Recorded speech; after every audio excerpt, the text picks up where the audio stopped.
Hello students, this is Rupali and this is your part 12th of chapter 1 solution of 12th class chemistry. Alright, हमने आपके last video में colligative properties वाला topic start किया था, ठीक है। और आपकी 3 कॉलिगेटिव प्रॉपर्टीज़ कंप्लीट है। 4th कॉलिगेटिव प्रॉपर्टी की आपकी इंट्रोडक्शन हो गई है। ऑस्मोसिस क्या होता है, ऑस्मोटिक प्रेशर क्या होता है और उसका एक्सप्रेशन क्या होता है। आज उसी टॉपिक को हम फर्दर प्रोसीड करेंगे और पूरा चैप्टर बाइंड अप करने की कोशिश करेंगे, ठीक है जी। अब देखो, हमने हर प्रॉपर्टी से आपका मोलर मास निकालने की कोशिश की है ना, इस प्रॉपर्टी से भी ट्राई करते हैं। आपके पास वॉन्ट्स ऑफ इक्वेशन है, क्या है, pi is equals to C R T. C की वैल्यू आपको पता है, कंसनट्रेशन है, एन बी अपॉन वी लिख सकते हैं उसको, और एन बी को क्या लिख सकते हैं, W V upon M V, weight in mass upon weight in grams upon molecular mass, ठीक है। ये आपका वेट इन ग्राम है और ये आपका मॉलिक्यूलर मास है। इसकी वैल्यू मैंने यहाँ पर पुट कर दी, इसको रीअरेंज किया तो यहाँ से मेरे mv की वैल्यू आ गई, ठीक है। अब जो आपका ये मेथड है, ये हम किसके लिए यूज़ करते हैं, स्पेशली बायोमॉलिक्यूल्स के लिए। बायोमॉलिक्यूल्स क्या होते हैं, हमारी बॉडी में जितने भी मॉलिक्यूल्स प्रेजेंट हैं या किसी भी लिविंग टिश्यू में जितने भी मॉलिक्यूल्स प्रेजेंट है उसको क्या बोलते हैं, बायोमॉलिक्यूल्स, ठीक है। उनका मोलर मास फाइंड आउट करने के लिए, जैसे प्रोटीन्स, पॉलीमर्स, मैक्रोमॉलिक्यूल्स, ठीक है, ये इस मेथड की एडवांटेज है। और क्या एडवांटेज है, अगर हम रूम टेम्परेचर के ऊपर कोई भी एक्सपेरिमेंट कर रहे हैं तो सारी कॉलिगेटिव प्रॉपर्टीज़ में से सबसे अच्छी कॉलिगेटिव प्रॉपर्टी है आपकी ऑस्मोटिक प्रेशर, ठीक है। क्यों, क्योंकि यहाँ पर हम मोलैरिटी यूज़ कर रहे हैं इंस्टेड ऑफ मोलैलिटी। मोलैरिटी को फाइंड आउट करना इजी होता है हमेशा, मोलैलिटी में थोड़ी डिफ़िकल्टी आती है। क्यों आती है, क्योंकि वहाँ पर हमें वेट ऑफ सॉल्वेंट निकालना पड़ता है, ठीक है। यहाँ पर हम क्या यूज़ कर रहे हैं, आपकी मोलैरिटी यूज़ कर रहे हैं, ठीक है। और इसकी क्या एडवांटेज है कि इसकी वैल्यू ना काफ़ी बड़ी आती है, ठीक है। अब मैं बोलूँ कि मेरे पास एक तो इतना बड़ा बॉक्स है, आपको इसको स्टडी करना है, एक मेरे पास ये बॉक्स है, इसको स्टडी करना है। किसको स्टडी करना ईजी है, ऑब्वियसली इसको, जिसके डायमेंशंस बड़े हैं उसको स्टडी करना इजी है। तो इसलिए ये भी इसकी एक एडवांटेज है कि इसकी वैल्यू बड़ी आती है बाकी सारी कॉलिगेटिव प्रॉपर्टीज़ से। डाइल्यूट सॉल्यूशन में भी इसकी वैल्यू बड़ी आती है, ठीक है जी। ये इसकी 3 एडवांटेजेस हैं। इस फॉर्मूला को लेकर एक न्यूमेरिकल ट्राई करते हैं। देखो क्या क्या दिया हुआ है आपको। ऑस्मोटिक प्रेशर फाइंड आउट करना है इन पास्कल,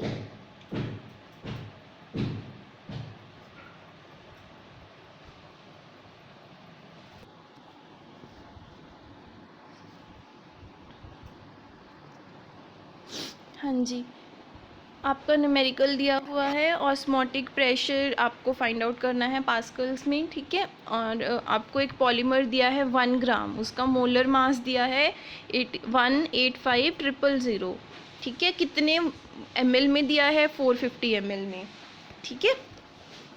और टेम्परेचर कितना है आपका, 37 डिग्री सेल्सियस। तो वैसे ही इक्वेशन को याद कर लो, PV is equals to NRT, ये इक्वेशन है ना। यहाँ पर P V is equals to NRT है आपका, ठीक है। V दिया हुआ है, नंबर ऑफ मोल्स हम निकाल लेंगे, R की वैल्यू हमें याद करनी होती है, आपको पता ही है, गैस कांस्टेंट है, और TV यहाँ पर गिवन है, तो वहाँ से पाई तो निकल ही जाएगा ना, ऑस्मोटिक प्रेशर। वॉल्यूम दिया हुआ है 450 ml, टेम्परेचर दिया हुआ है 37, उसको केल्विन में कन्वर्ट कर लिया 273 से ऐड करके। नंबर ऑफ मोल्स निकाल लिया आपने, वेट इन ग्राम दिया हुआ है, मॉलिक्यूलर मास दिया हुआ है, ठीक है। अब देखो, आपका प्रेशर इन्होंने पास्कल में पूछा है, तो आपकी यूनिट्स को ध्यान रखना है आपने। आपकी R की यूनिट्स क्या होती हैं, अगर ये वाली वैल्यू हम यूज़ करें 0.08 एटमॉस्फेयर लीटर पर मोल पर केल्विन, ठीक है। यहाँ पर ऐड कर लेना, पर केल्विन भी आएगा, ठीक है। सिमिलरली आपकी जो नीचे वाली इक्वेशन है उसमें भी पर केल्विन आएगा, ठीक है। तो आर की वैल्यू अगर मेरे पास 0.08 एटमॉस्फेयर लीटर पर मोल पर केल्विन है, और मेरे को पता है कि एटमॉस्फेयर को पास्कल में कैसे कन्वर्ट करते हैं, 1.013 इंटू 10⁵ पास्कल। ठीक है, तो आपकी आर की वैल्यू किस में आ गई अब, पास्कल्स में। बाकी सारे यूनिट्स तो आपके कट जाएंगे ना, मोल के यूनिट्स भी कट जाएंगे, लीटर के भी कट जाएंगे और केल्विन के भी कट जाएंगे। क्या रह जाएगा, सिर्फ पास्कल रह जाएगा। ठीक है, यूनिट्स का हमेशा ध्यान रखना होता है। अगर आप यूनिट्स को ध्यान में रख कर चलोगे ना, अगर आपको फॉर्मूला भी नहीं याद है तब भी आप क्वेश्चंस निकाल सकते हो। ठीक है, सबकी वैल्यू पता चल गई, एन की, वी की, आर की, टी की, बस पुट करनी है आपने और यहाँ से आपको क्या मिल जाएगा, आपका पाई मिल जाएगा, दैट इज़ एटमॉस्फेयर, अपना ऑस्मोटिक प्रेशर इन पास्कल्स। ठीक है, इजी था क्वेश्चन आपका बिल्कुल, बस एटमॉस्फेयर को पास्कल में कन्वर्ट करना आना चाहिए था आपको। ठीक है जी। नेक्स्ट आपका टॉपिक है रिवर्स ऑस्मोसिस। ठीक है, ऑस्मोसिस क्या था आपका, अगर आपको याद हो तो ऑस्मोसिस में बेसिकली क्या था, सॉल्वेंट मॉलिक्यूल्स मूव करते थे लो कंसंट्रेशन से हाई कंसंट्रेशन की तरफ। ठीक है, यहाँ पर आपके ये सॉल्वेंट मॉलिक्यूल्स है, ये किस साइड मूव कर रहे हैं, मोर कंसंट्रेटेड सॉल्यूशन वाली साइड मूव कर रहे हैं। ठीक है, ऑस्मोटिक प्रेशर क्या था आपका कि जो आपका कंसंट्रेटेड साइड वाला सॉल्यूशन है वो कुछ प्रेशर एक्सर्ट करेगा सो दैट और सॉल्वेंट मॉलिक्यूल्स इस साइड मूव ना करें। यही था ना ऑस्मोटिक प्रेशर। सॉरी,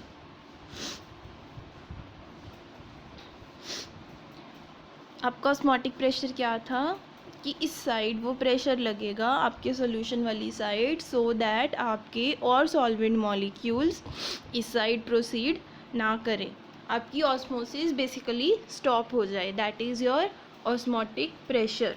ठीक है, रिवर्स ऑस्मोसिस आपका क्या है, अगर हम ऑस्मोटिक प्रेशर से भी ज़्यादा प्रेशर अप्लाई कर दें, ऑस्मोटिक प्रेशर से भी ज़्यादा प्रेशर अप्लाई कर दें तो क्या होगा, कंसंट्रेटेड सॉल्यूशन वाली साइड से आपका सॉल्वेंट इस साइड मूव करना शुरू कर जाएगा।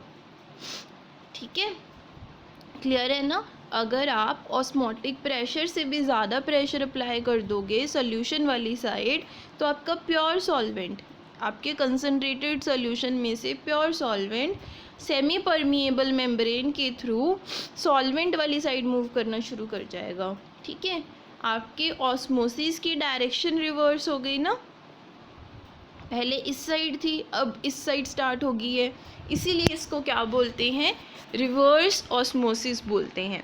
ठीक है, ये मेथड यूज़ होता है आपका डीसैलिनेशन ऑफ वाटर के लिए। ठीक है, जिस वाटर में सॉल्ट प्रेजेंट होता है ना उस पर हम रिवर्स ऑस्मोसिस करते हैं। अब कॉन्सेंट्रेटेड सोल्यूशन मतलब आपके वाटर में सॉल्ट प्रेजेंट है तो इस साइड हम प्रेशर लगाएंगे सो दैट सॉल्ट इसी साइड रह जाए और आपका प्योर जो वाटर है वो इस साइड मूव कर जाए। ठीक है, क्लियर है, इजी है बिल्कुल। सबसे पहले आपको पता होना चाहिए ऑस्मोसिस क्या होती है, फिर ऑस्मोटिक प्रेशर क्या होता है। अगर उस प्रेशर से ज़्यादा प्रेशर लगेगा तो ऑस्मोसिस रिवर्स हो जाएगा, सॉल्वेंट इस साइड मूव करना शुरू कर जाएगा। ठीक है, ये हो गया आपका रिवर्स ऑस्मोसिस। छोटे छोटे टॉपिक्स हैं आगे आपके। ठीक है, एक होते हैं आपके आइसोटोनिक सॉल्यूशंस और आइसोऑस्मोटिक सॉल्यूशंस। ठीक है, ये वो सॉल्यूशंस होते हैं जिनमें सेम ऑस्मोटिक प्रेशर हो, जैसे अगर मेरे पास कोई दो सॉल्यूशन है ए और बी, दोनों में सेम ऑस्मोटिक प्रेशर हो किसी टेम्परेचर के ऊपर तो उसको हम क्या बोलते हैं, आइसोटोनिक सॉल्यूशंस। जैसे आपके बॉडी में कोई भी इंजेक्ट होता है ना तो उसका ऑस्मोटिक प्रेशर आपके बॉडी फ्लूइड के ऑस्मोटिक प्रेशर के बिल्कुल इक्वल होता है। क्लियर है, तो all injections should be isotonic with the body fluid. ठीक है, अगर आप ऐसे दो सॉल्यूशंस जिनका ऑस्मोटिक प्रेशर सेम है उसको किसी सेमी परमिएबल मेम्ब्रेन के साथ सेपरेट करोगे तो वहाँ पर कोई भी ऑस्मोसिस नहीं होगी, ठीक है। ये इम्पॉर्टेंट पॉइंट है आपका।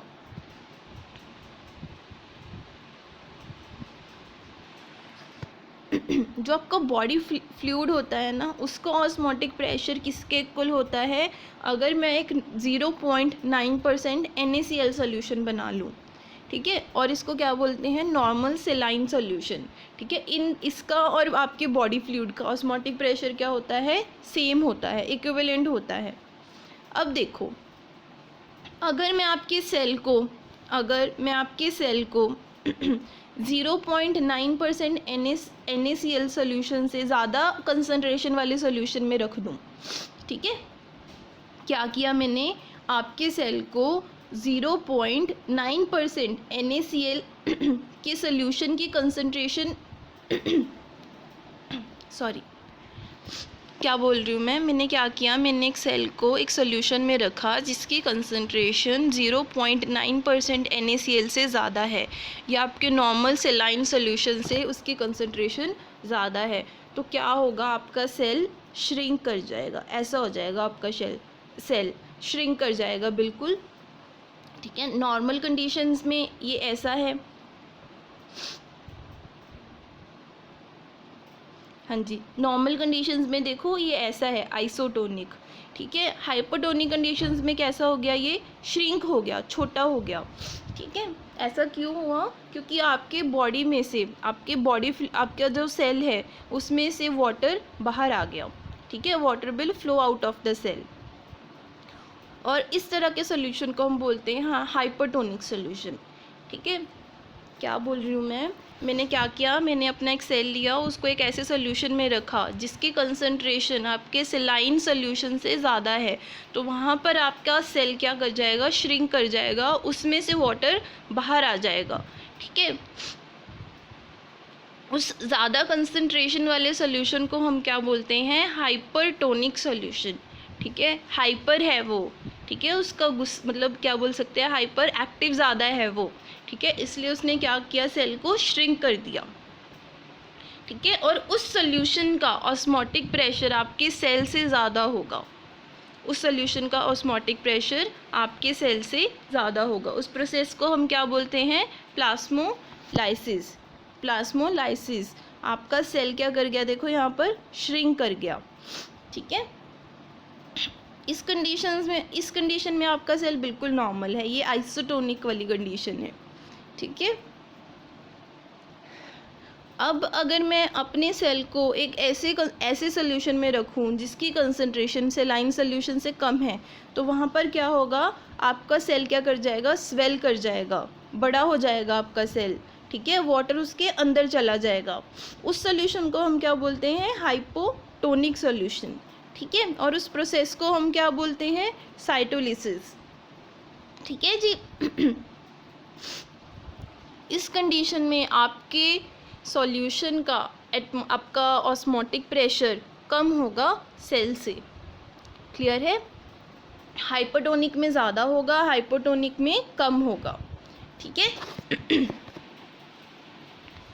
कंसंट्रेशन भी ज़्यादा होगी हाइपोटोनिक में और ऑस्मोटिक प्रेशर भी ज़्यादा होगा। हाइपोटोनिक में आपकी कंसंट्रेशन भी कम है और ऑस्मोटिक प्रेशर भी कम है, ठीक है। हाइपरटोनिक में आप उसको प्लास्मोलिसिस बोल रहे हो और हाइपोटोनिक में आप उसको क्या बोल रहे हो? साइटोलिसिस, क्लियर है। तीन चीज़ें हैं, उनको अच्छे से समझ लो आप। आइसोटोनिक मतलब सेम ऑस्मोटिक प्रेशर, हाइपोटोनिक मतलब ज़्यादा होना, हाइपोटोनिक मतलब कम होना, ठीक है।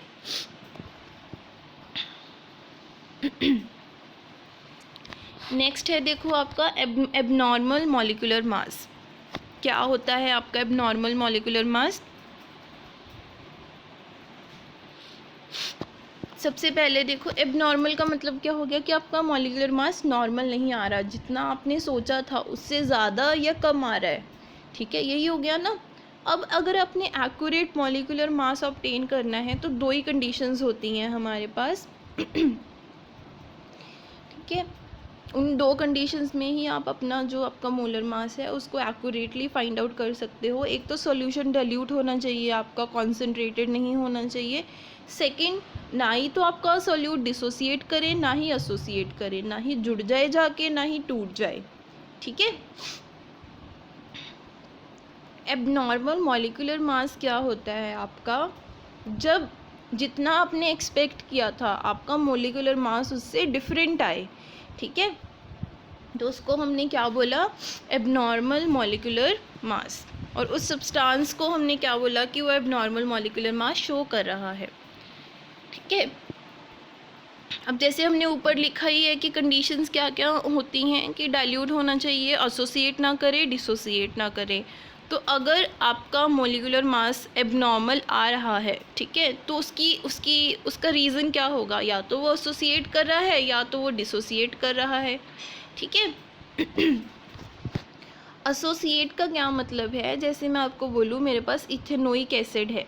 ठीक है, दो इथेनोइक एसिड मिलकर क्या बनाते हैं, आपके पास हाइड्रोजन बॉन्डिंग बनाते हैं। ठीक है, ये आपका देखो एक मॉलिक्यूल है, ये आपका दूसरा मॉलिक्यूल है, दोनों मिलकर क्या बना रहे हैं, हाइड्रोजन बॉन्डिंग। ठीक है, और क्या करते हैं, ये दोनों एक मॉलिक्यूल बना लेते हैं, दो मॉलिक्यूल्स मिलकर एक मॉलिक्यूल बना रहे हैं, तो एसोसिएशन हो रही है ना। ठीक है, अगर दो मॉलिक्यूल्स मिलकर एक मॉलिक्यूल बन रहा है तो आपके नंबर ऑफ पार्टिकल्स क्या कर रहे हैं, डिक्रीज। ठीक है, कॉलिगेटिव प्रॉपर्टी भी फिर क्या होगी, डिक्रीज। ठीक है, और आपकी कॉलिगेटिव प्रॉपर्टी हमेशा मॉलिक्यूलर मास के इन्वर्सली रिलेटेड होगी। आप जितने भी फॉर्मूलाज हैं सबको ध्यान से देखो, सब में आपकी कॉलिगेटिव प्रॉपर्टी, आपका relative lowering in vapour pressure, ठीक है, elevation in boiling point, depression in freezing point, osmotic pressure, सब में मॉलिक्यूलर मास के इन्वर्सली प्रोपोर्शनल हैं वो। क्लियर है। तो एसोसिएशन में देखो, एसोसिएशन में नंबर ऑफ पार्टिकल्स कम होंगे। ठीक है, आपकी कॉलिगेटिव प्रॉपर्टी की वैल्यू कम होगी, लेकिन मॉलिक्यूलर मास क्या आएगा, ज़्यादा आएगा नॉर्मल वैल्यू से। ठीक है, अगर हम डिसोसिएशन की बात करें तो उसमें देखो क्या होगा, जैसे KCl है, एक मॉलिक्यूल टूटकर दो मॉलिक्यूल्स बन रहे हैं यहाँ पर। ठीक है, तो डिसोसिएशन में बेसिकली क्या हो रहा है, नंबर ऑफ पार्टिकल्स इंक्रीज हो रहे हैं, नंबर ऑफ पार्टिकल्स इंक्रीज हो रहे हैं तो कॉलिगेटिव प्रॉपर्टी इंक्रीज हो रही है।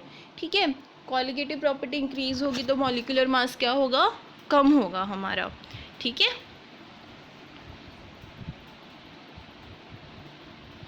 तो इसको हमने न्यूमेरिकली स्टडी करना है, आपको पता है। ठीक है, न्यूमेरिकल वे में इसको स्टडी करने के लिए वॉन्टहॉफ ने हमें एक फैक्टर दिया जिसको उसने बोला आई। ठीक है, जो हमें रिप्रेजेंट करता है या हमें बताता है कि कितना एसोसिएशन हो रहा है और कितना डिसोसिएशन हो रहा है। अब ज़रूरी नहीं है ना आपका पूरा मॉलिक्यूल डिसोसिएट हो ही हो, ज़रूरी नहीं है ना। तो उस रेशो को फाइंड आउट करने के लिए उन्होंने हमें एक फैक्टर दिया, दैट इज़ आई। उसको किसके इक्वल रखा उन्होंने, normal molecular mass upon abnormal molecular mass. ठीक है, या observed colligative property upon calculated colligative property, opposite है ना देखो दोनों। या आपके number of moles after dissociation upon number of moles before dissociation. Clear है जी।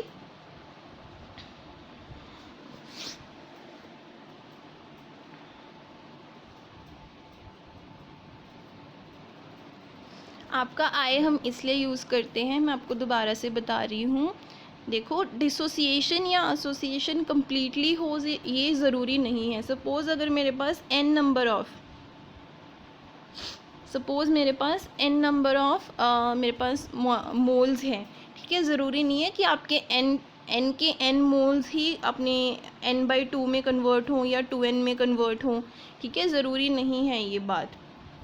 मे बी आपके n में से सिर्फ अल्फ़ा मोल्स ही डिसोसिएट हों या एसोसिएट हों। ठीक है, इसलिए हम यहाँ पर क्या यूज़ कर रहे हैं, आपका आई फैक्टर यूज़ कर रहे हैं। ठीक है, वो हमें रेशो निकाल के देगा, एक्चुअल रेशो हमें निकाल के देगा वो। ठीक है,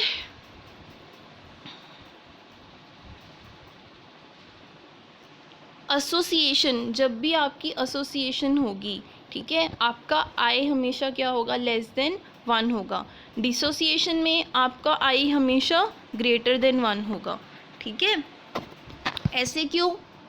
क्योंकि आई क्या होता है आपका, number of moles after dissociation upon number of moles before dissociation.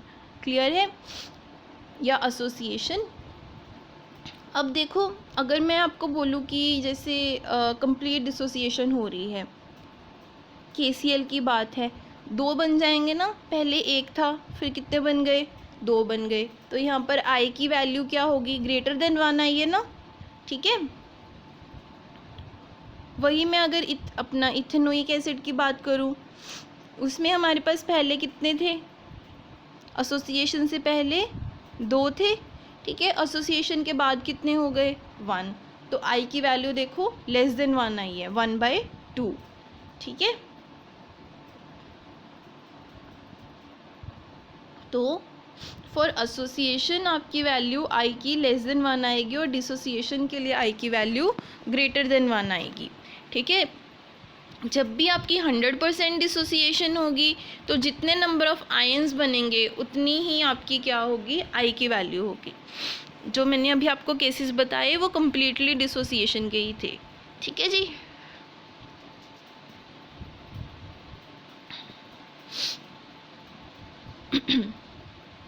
बस अभी आपने क्या करना है, ठीक है, वांट ऑफ फैक्टर को आपने इंट्रोड्यूस करना है आपकी हर कॉलिगेटिव प्रॉपर्टी में। ये आपके रिवाइज्ड कॉलिगेटिव प्रॉपर्टीज़ हैं, ठीक है जी। आपकी जो कंसंट्रेशन वाली टर्म है ना, उसके साथ आई को मल्टीप्लाई करेंगे हम, ठीक है। या आप ये बोल सकते हो जो आपकी कॉलिगेटिव प्रॉपर्टी है उसके प्रोपोर्शनल रखेंगे आई को, ठीक है। क्लियर है?